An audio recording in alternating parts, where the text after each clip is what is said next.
What's up, guys? I'm Sajini Yusuf here.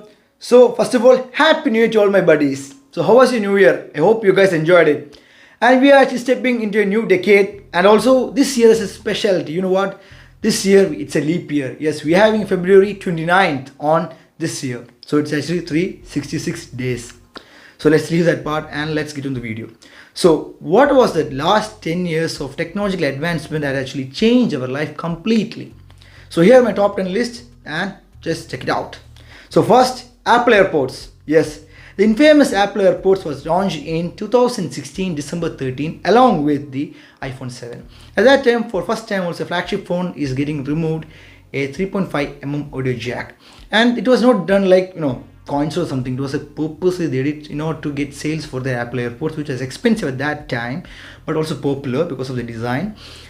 And they want to force the people to buy it, because if you place an audio jack, definitely no one is going to buy it, because we have already an alternative, that is the AirPods. But when you're forced to it, you have no other option but to buy it. And let's say about it, it's more convenient. And later on, more companies started joining in this industry, and you can see a lot of variants right now. Even Samsung Galaxy has their own variant, Galaxy Buds. It's very convenient, using this also. So I was a music guy when going to college or school or workout, whatever I am, actually a very music guy. You're the only one I wanna love. And what I do actually, I take my earphones, which was wired, and I'll actually spend around 5 minutes or 2 minutes minimum to get that wire hassle free from the tangle. So it's actually a big deal, you'd say. Yeah, kind of a big deal when you're in a subway or you're in a bus station, when you're standing or something in a rush or hurry. You are going to, like, it's so frustrating, you have to remove that every tangle by bit and bit and get connected, and you are getting a line from here to here, a wire. So it makes the mobile phone like not mobile actually. It makes it more like interrupting, because that wire which is extending to here, and when you're a bus or a subway which is very rush, I can see a lot of people getting in between, like he's going like this, he's going like this, and he's getting crossed between my wire and sometimes getting pulled out. But with this, which is very tiny and kind of stylish and convenient, it's more ease of use. And also one thing I loved about this thing is that it has got one touch Google Assistant, music stopping and changing music also. So it's more convenient. So next, smartwatch. So before the launch of smartwatch, what we actually used to watch for? Yeah, mainly for knowing the time. And some watch even date and day, and some expensive watch even stopwatch also. But first smartwatch was not Apple. It was called Pebble, which was launched through Kickstarter, and it raised $10.3 million in the following year, which was actually launched in 2012. Later on, Apple came to the market in 2015 April by their Apple Watch, which was actually not only was and is also best smartwatch right now in the industry. Later on, Fitbit came, and Samsung and Huawei, and following on with Garmin and other companies also. So what actually is a smartwatch so something special about? I actually use both. I actually use the normal watch, which is, I go for only for occasions, special occasions only, because it's kind of expensive, so I want to take care of it. But my smartwatch is a daily routine. As you can see here, I can see time, I can see my heartbeat, I can see my calories, my step taken, and every other details. And also I get call alerts, notification, and it goes on. So I was a fitness guy. I was a fitness guy like last year something. I go for regular gym and everything, and my smartwatch, and which is also fitness watch, actually helped me in that goal to achieve. So what is next? Smartphones. Yeah, smartphones was not invented in 2010. It came in launch 2007 by our great Steve Jobs, who came to the stage, and who knew, and even he himself didn't knew that how revolutionary that technology would change the life of every person right now here in living. What I'm speaking is actually the screen size of smartphone. I still remember my 2012 SDOS. Okay, it was like around 4.5 inch or like let's say 5.5 inch or something like that. Around, I don't remember how much it was. But right now I'm using my Galaxy Note 10 Plus, which is actually 6.7 inch, and it's a very bright and great display. It's all infinity display, like there's no bezel, there's nothing, and it's so bright and beautiful, like you're enjoying it. And when I use my iPhone 6, I feel like what Tony Stark told in Avengers 1. How is Nick Fury even seeing this? How does Fury even see these? It's like that's what I feel right now. Not only me, lot of people, and not even my friends also says that when they used to the bigger phones and when they come back to a smaller phone, they feel like they're struggling to use the phone. So that was the big change what happened in smartphone industry in last 10 years. So next, lifestyle. I know it's a common topic, we all change lifestyle a lot, but let's say first of all negative part, which everyone knows that around like 2010 2015, before the smartphone becoming too much to be used, everyone, like even my childhood or teenage, we all had like fun stuff playing outdoor games, playing football, cricket, and you can name it, whatever games we played, we actually loved it and enjoyed it. And you can see here when we go for a like group discussion or a group meeting or a family get together or friends gathering around whatever, we always had conversation. And later on, when social media platforms becoming more popular and popular and getting into the people's world, we all changed a lot. We became more into our cell phones rather than talking to the people each other. Like as you can see here, this is the difference what we know, and it's very common right now, so I'm not getting too much into it. So what's the positive side? Let's say Uber. Yeah, it's something revolutionized, right? World's biggest taxi company, which does not even own a single taxi. So what a irony it is, but I still love that concept. And great thanks to guy who actually found the Uber. In my childhood, we were actually a middle class family. We didn't own a car. Like my father was like middle class, so he couldn't own a car. What we did actually is we always order taxi. So we go outside.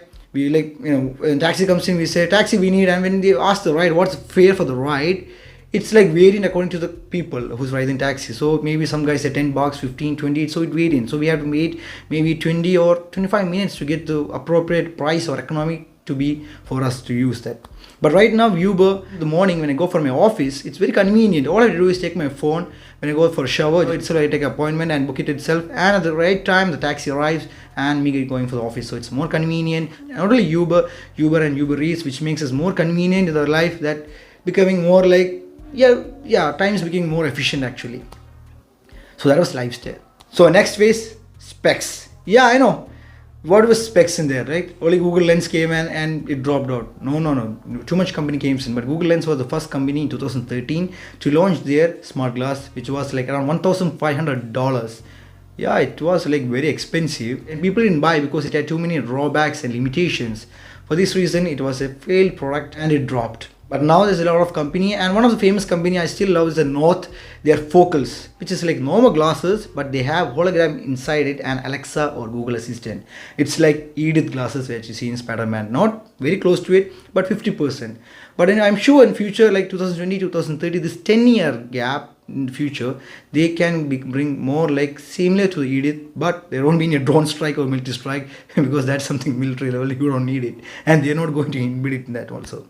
So that's about glasses.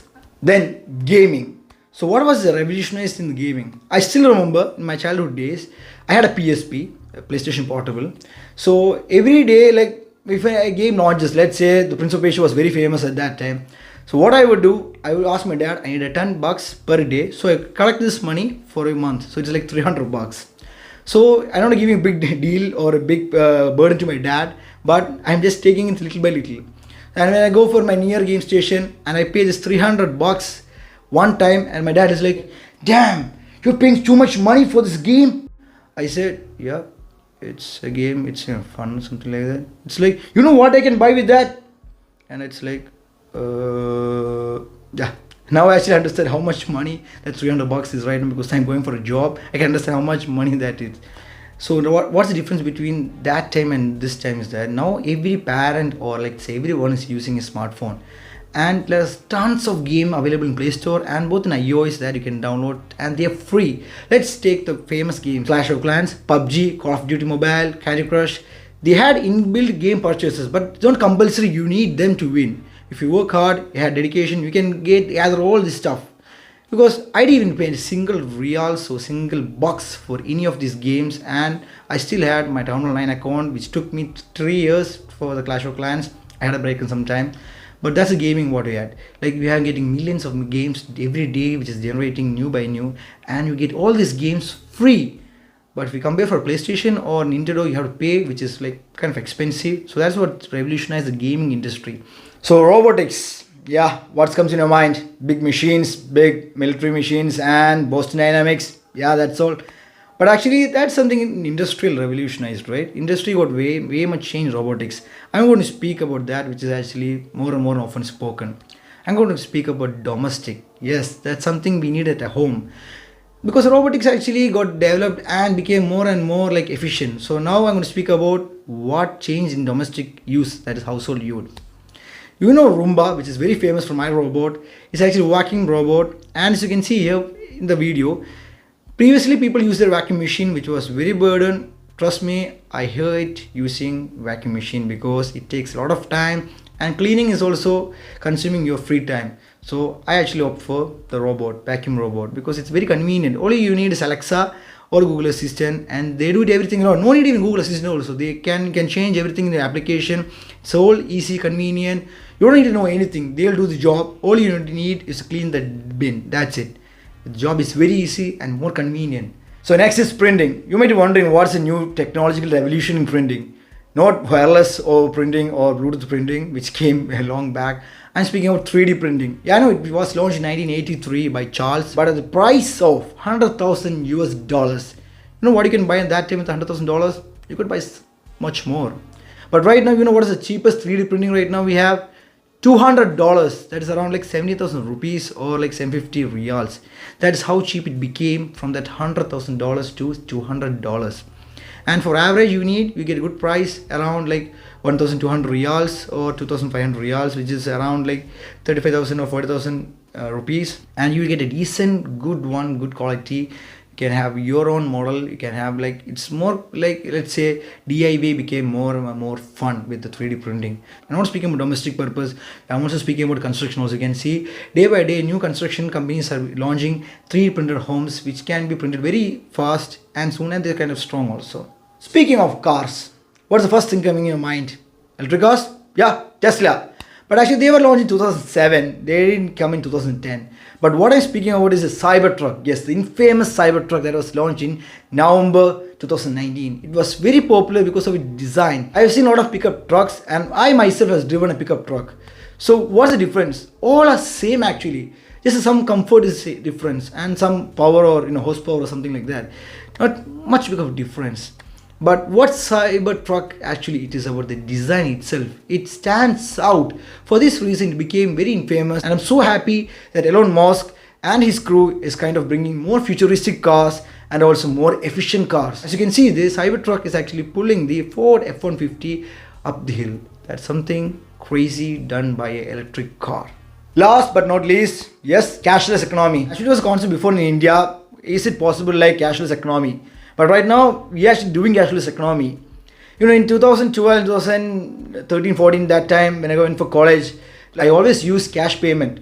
But right now, I'm not using even card also. I'm using my mobile phone for payment. Apple Pay, Samsung Pay, and UPI payments like Google Pay. And so convenient, so fast, and so secure also. Like the Apple Pay or Samsung Pay, let's say, all you need is NFC and NFC tag. It's like super easy. All you need is take your phone, go there and be like a tech guy, very cool. Just give it a tap and you're like, wow, you're in future. Yes, that's what I feel right now when I use my phone for all kind of payments. It should be online, should be the shop, should be a restaurant, let's say Uber, whatever. It's very convenient. And also sending money from here to my home country, it's more convenient. Before actually, when STC Pay was launched, which is a currently app we are using here in Saudi Arabia, you go for the bank and we have to stand like around 1 hour or 2 hours in the queue to send your money, and it takes around 1 day or 2 days to reach in your home country, which was boring because technological advancement is happening, and why not getting revolutionized. But when STC Pay was launched, it was very convenient. All I had to do, take my phone, add a beneficiary, no need to go back and send it. Tap it, that's it. Within 3 to 5 minutes, the money's reached my home country and my mother is happy and me myself is happy. I have done my job. So that's it, and thank you so much. I hope you guys enjoyed it. If you enjoyed it, subscribe, and also if there's anything I missed out, please comment in the comment box below. And which was your favorite technical revolution that happened the last 10 years, also comment in the comment box below. This is Sajini Yusuf signing off. Peace out. Also, don't forget to subscribe. Please support.